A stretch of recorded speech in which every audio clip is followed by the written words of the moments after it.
Assalamu alaikum dear student, this is lecturer Imran with I am chemist और this is the third lecture of analytical chemistry of your book. इससे जो पहले के lectures थे, first lecture मैंने आपको पढ़ाया था क्लासिकल मेथड ऑफ एनालिसिस। उसके बाद हम लोगों ने स्पेक्ट्रोस्कोपी का एक लेक्चर लिया जिसमें हम लोगों ने देखा कि स्पेक्ट्रोस्कोपी क्या होती है और स्पेक्ट्रोफोटोमीटर का काम क्या होता है।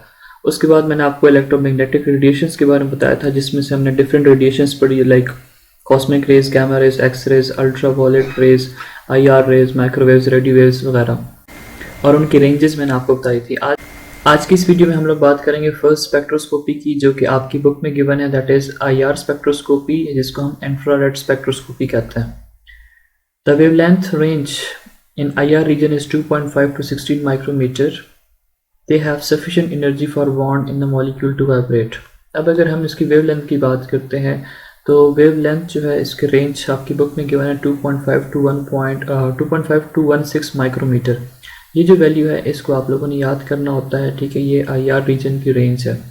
अभी आपके पास 2 यूनिट्स में माइक्रोमीटर में इतनी वैल्यू होगी, और अगर आप इसको सेंटीमीटर इनवर्स में देखते हैं तो that would be from 625 to 4000 centimetre inverse. अब जो IR रीजन्स हैं ये आपके पास होती हैं 3 टाइप्स की, ठीक है। आपकी बुक में तो मेंशन नहीं की गई, अदरवाइज इट हैव 3 रीजन्स। एक को हम कहते हैं नियर IR रीजन, एक को हम कहते हैं मेन IR रीजन, और तीसरे को हम कहते हैं फार IR रीजन। अगर मैं आपको इनके रेंज के बारे में बताऊं, सो नियर IR रीजन जो है that is from 0.8 to 2.5 micrometer. इसी तरह दूसरा जो है मेन, ये है 2.5 to 15 माइक्रोमीटर, और फार IR जो है ना that is from 15 to 200 micrometer. अब यही वैल्यूज़ अगर आप इसको सेंटीमीटर इनवर्स में देखना चाहते हैं, सो नियर IR के लिए जो वैल्यू होती है that is from 12,500 up to 4,000 centimeter inverse. यहाँ पे जगह कम है तो हम इसको नीचे लिख लेते हैं। और यही रीजन अगर आप मेन के लिए देखते हैं, so that would be from 4000 to 625 centimeter inverse, जो कि देखिए आपकी बुक में यहाँ पे गिवन है। और फार IR के लिए सेंटीमीटर इनवर्स में जो वैल्यू होगी that would be from 625 up to 100 centimeter inverse. अब ये वैल्यूज़ हैं, इनको आप अपने पास नोट कर लीजिएगा। नेक्स्ट हम पढ़ते हैं, they have sufficient energy for bonds in a molecule to vibrate. अब अगर आपके पास एक मॉलिक्यूल है लाइक वाटर है, अब वाटर के अंदर क्या चीज़ें हैं, बॉन्डिंग्स हैं, ठीक है। कोवेलेंट बॉन्ड है, या आपके पास एक कोवेलेंट बॉन्ड है, या आपके पास सेकंड कोवेलेंट बॉन्ड है। अब जैसे ये IR रेडिएशन एब्जॉर्ब करता है, सो एब्जॉर्बेंस की वजह से क्या होगा कि जो बॉन्ड है ये वाइब्रेट होना शुरू हो जाता है, ये वाइब्रेशन शो करता है। जैसे आप लोग, मैं डेली लाइफ की एक एग्जांपल देता हूँ कि जब आप कॉलेज में जाते हो, आपके पास होता है रूलर होता है, जब आप उसको डेस्क के ऊपर रखते हो, ऊपर से उसको फिंगर के साथ टच करते हो तो वाइब्रेट होना शुरू हो जाता है।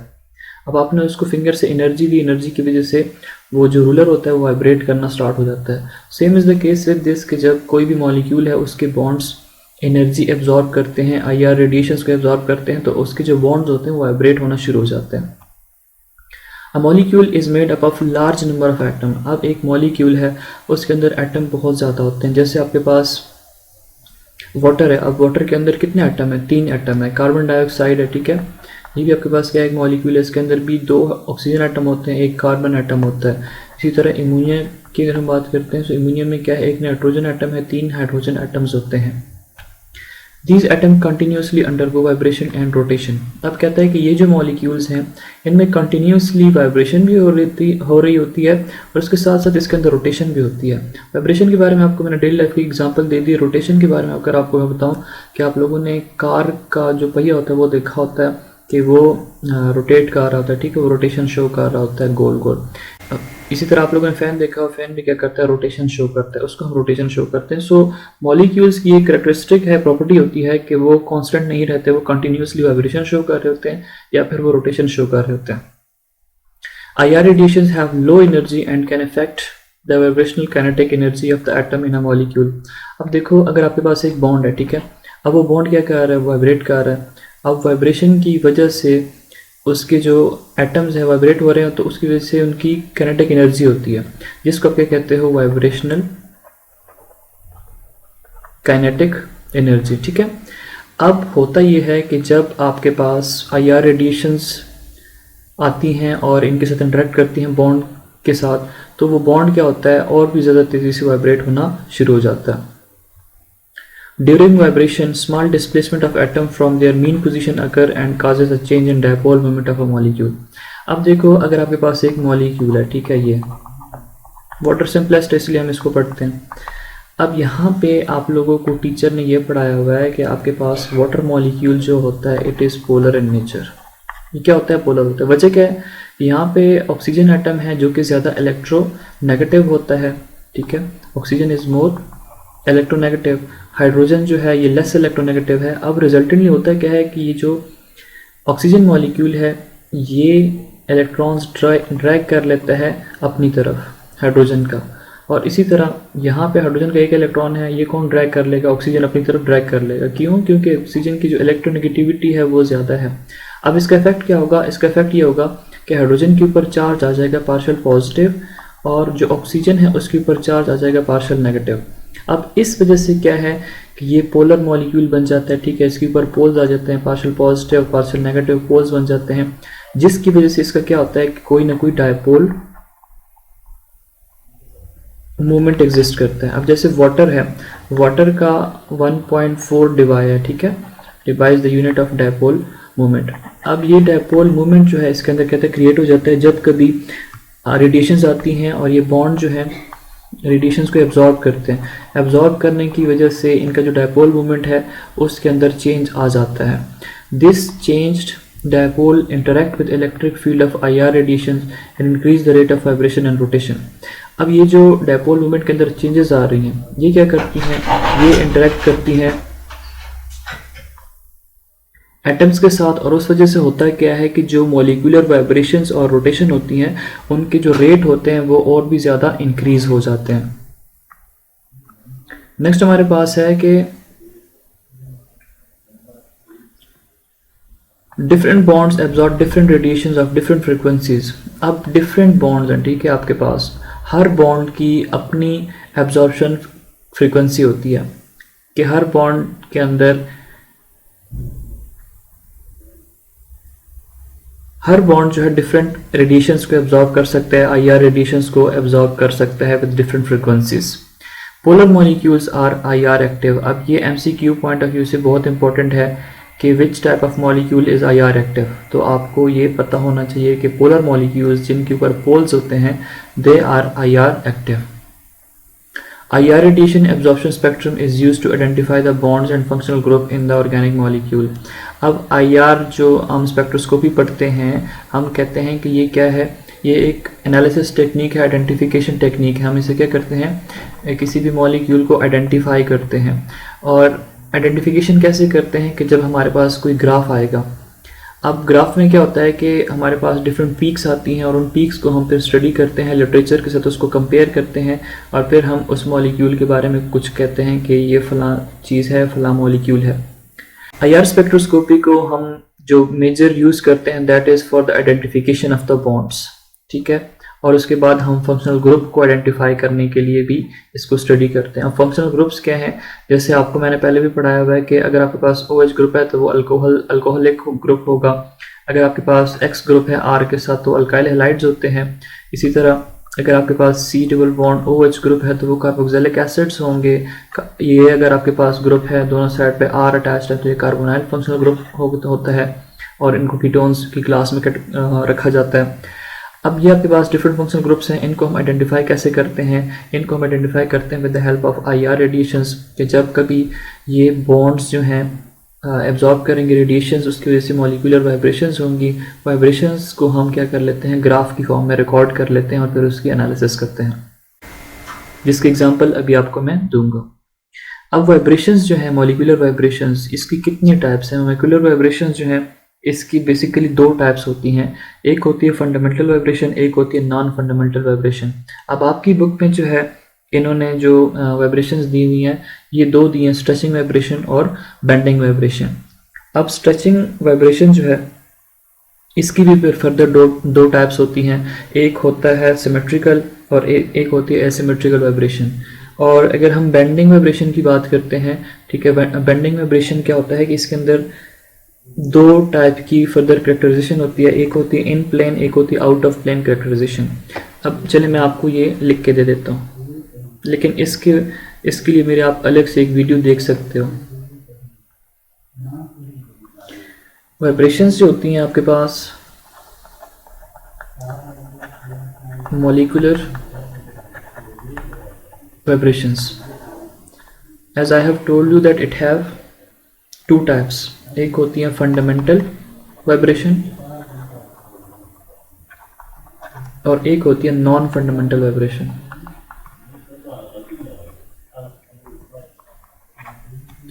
अब fundamental vibration जो है इसकी दो टाइप्स होती हैं जो कि आपके बुक में मेंशन्ड है, एक होती है stretching vibration और दूसरी होती है बेंडिंग वाइब्रेशन। अब स्ट्रेचिंग जो है इसकी भी फर्दर दो टाइप्स होती हैं, एक होती है सिमेट्रिकल वाइब्रेशन और एक होती है अनसिमेट्रिकल वाइब्रेशन। इसी तरह ये जो बेंडिंग वाइब्रेशन है इसकी दो टाइप्स होती है, मैं यहाँ पे कर देता हूँ। एक होती है इन प्लेन वाइब्रेशन, ठीक है, एक ही प्लेन के अंदर एटम जो है वाइब्रेट कर रहे होते हैं, और दूसरा जो है आपके पास होती है out of plane vibration. In plane के अंदर दो इसकी टाइप्स होती हैं, एक होती है सिजरिंग, जैसे आप सिजर के ऊपर कोई चीज काटते हो ना तो वो एक ही प्लेन के अंदर मूव कर रहा होता है। दूसरा आपके पास है रॉकिंग। और आउट ऑफ प्लेन जो है इसकी दो टाइप्स होती हैं, एक होती है वैगिंग और दूसरी होती है ट्विस्टिंग। अगर आपने इन मॉलिक्यूलर वाइब्रेशंस को देखना है तो इस वीडियो के डिस्क्रिप्शन लिंक में जाएं, ठीक है, वहां पे मैंने आपको लिंक दिया हुआ है एक और वीडियो का जिसमें आप इसको एनिमेटेड फॉर्म में देख सकते हैं। इंटरप्रिटेशन ऑफ आईआर स्पेक्ट्रम के, अगर हमारे पास एक दफ़ा डेटा आ जाता है, ठीक है, हम आईआर पे उसको मेजर कर लेते हैं तो उसको हम इंटरप्रेट कैसे कर सकते हैं, उससे हम रिजल्ट कैसे निकाल सकते हैं। IR spectrum shows downward peaks which correspond to absorbance or percent transmittance as ordinate against wavelength or wave number in centimeter inverse as abscissa। इसका मतलब यह है कि हमारे पास जो IR स्पेक्ट्रम ऑब्टेन होता है डेटा से वो कैसे बनता है। वो कुछ ऐसे बनता है कि आपके पास ऐसी पीक्स ऑब्टेन होती हैं डाउनवर्ड, ठीक है। अब ये जो पीक्स हैं, ये पीक्स क्या रिप्रेजेंट करती हैं, ये या तो रिप्रेजेंट करेगी एब्जॉर्बेंस या फिर ये रिप्रेजेंट करती हैं परसेंट ट्रांसमिटेंस।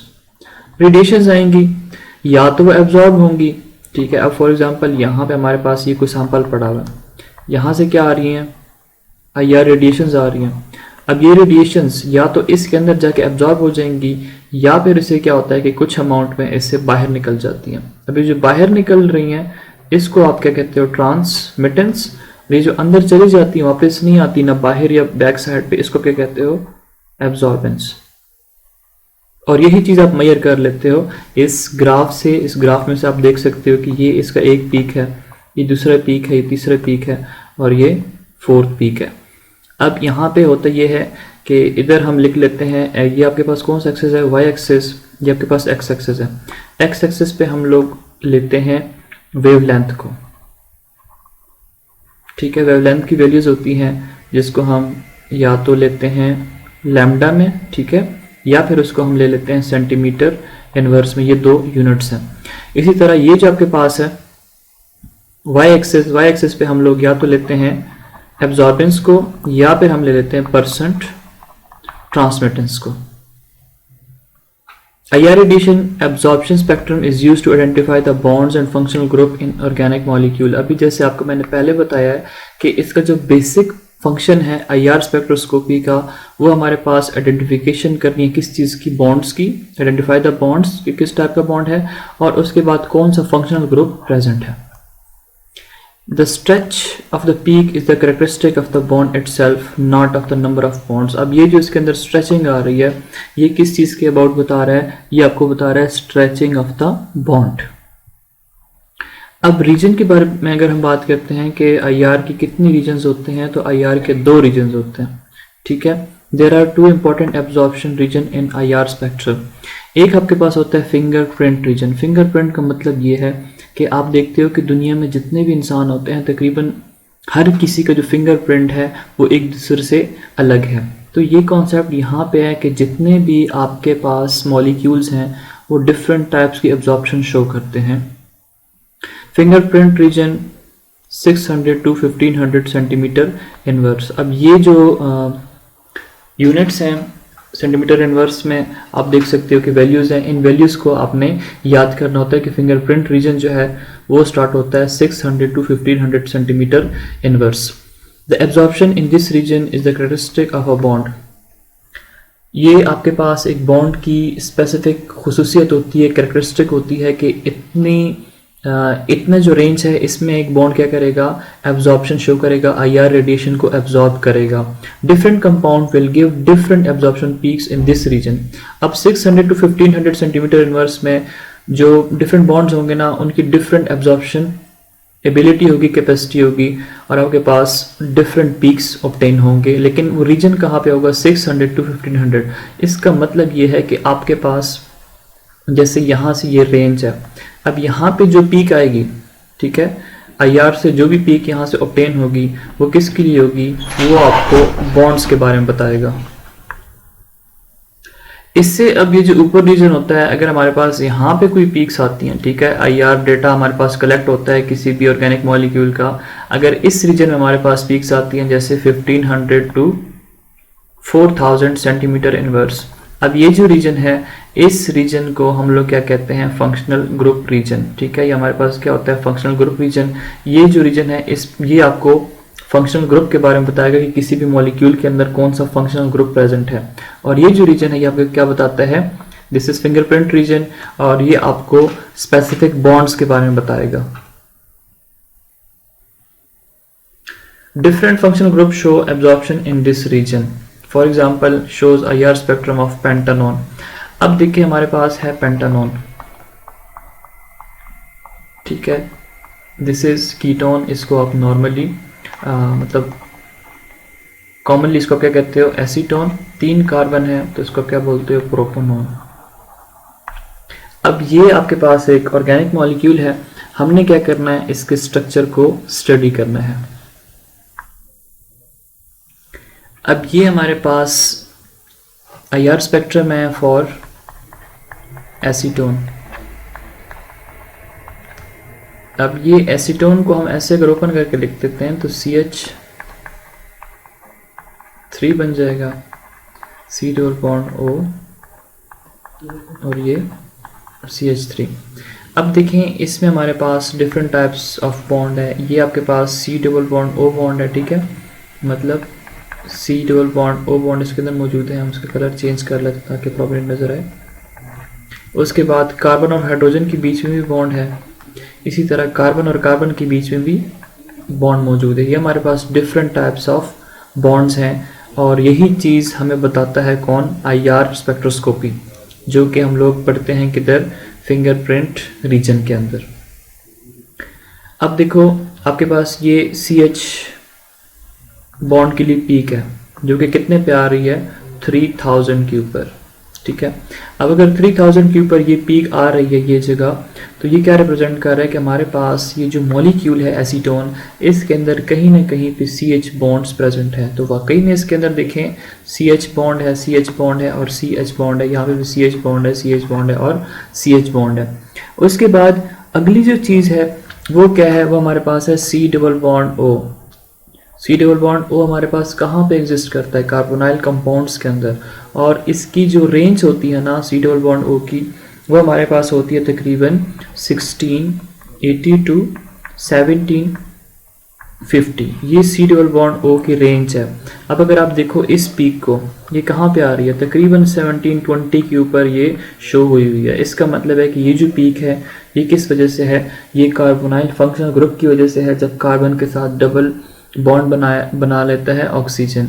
तो ये देख के हम लोग पहचान सकते हैं कि ये जो ग्राफ, ये जो हमारे पास स्पेक्ट्रम है, ये किस चीज़ के लिए है, this spectrum is for acetone. और इसी तरह ये जो हमारे पास इन्फॉर्मेशन होती है हम कहाँ से लेते हैं, आईआर स्पेक्ट्रोस्कोपी से, जो हमारे पास आईआर स्पेक्ट्रम जनरेट होता है। अभी जैसे मैंने ऊपर आपके सामने एक स्पेक्ट्रम ड्रॉ किया था, तो आपको मैंने क्या कहा था कि जो एक्स एक्सिस होता है उसके ऊपर आप क्या लेते हो, वेव नंबर लेते हो, और इसकी यूनिट क्या है, सेंटीमीटर इनवर्स। इसी तरह ये आपके पास क्या है, ट्रांसमिटेंस, परसेंट ट्रांसमिटेंस, या इसकी जगह आप क्या लेते हो, एब्जॉर्बेंस भी लेते हो। ठीक है, तो ये तो आपके पास स्पेक्ट्रम। अब यहाँ पे आप देख सकते हो कि ये स्पेक्ट्रम काफ़ी कॉम्प्लिकेटेड है। अब कॉम्प्लिकेशंस की वजह क्या है कि हमारे पास बहुत ज़्यादा बॉन्ड्स हैं, वो सारे के सारे क्या कर रहे होते हैं, डिफरेंट टाइप्स की वाइब्रेशंस शो करते हैं, इसलिए हमारे पास बहुत सारी पीक्स आ रही होती हैं। लेकिन जो हमारे पास ख़ास स्पेसिफिक पीक्स हैं वो क्या हैं, वो ये सी डबल बॉन्ड ओ की है, और सी एच की जो वाइब्रेशंस है ये हम लोगों ने नोट करनी होती है। अब नेक्स्ट पेज पे देखें कि हमारे पास 1720 जो है ये किस चीज़ के लिए, सी डबल बॉन्ड ओ के लिए आ रहा है। 3000 पे जो पीक आ रही है वो किस चीज़ के आ रही है, कार्बन सिंगल बॉन्ड हाइड्रोजन के लिए आ रही है। इसके साथ जो आपके पास है टेबल 24.2, ये वैल्यूज़ आपको याद करनी होती हैं, ये आपसे MCQs भी पूछे जा सकती हैं। Characteristics IR absorption of some common bonds. अब ये जो है आपके पास वैल्यूज़, ये सारी एक्सपेरिमेंटली कैलकुलेटेड हैं और ये लिटरेचर के अंदर प्रेजेंट होती हैं। जब कभी आप आईआर स्पेक्ट्रम लेते हैं स्पेक्ट्रोस्कोपी को यूज़ करके, तो आप इन वैल्यूज़ को देख के कंपैरिजन करते हो। ये आपको एक रेंज देता है कि अगर इस रेंज के अंदर कोई पीक आ गई है तो इसका मतलब है वो स्पेसिफिक इस चीज़ की है। जैसे हमारे पास पीक किसके आ रही थी, सी डबल बॉन्ड ओ की। तो सी डबल बॉन्ड ओ कौन से मॉलिक्यूल के अंदर प्रेजेंट होता है, ये आपके पास एल्डिहाइड्स के अंदर भी होता है, कीटोन्स में भी होता है, एसिड्स के अंदर भी होता है, और एस्टर्स के अंदर भी होता है।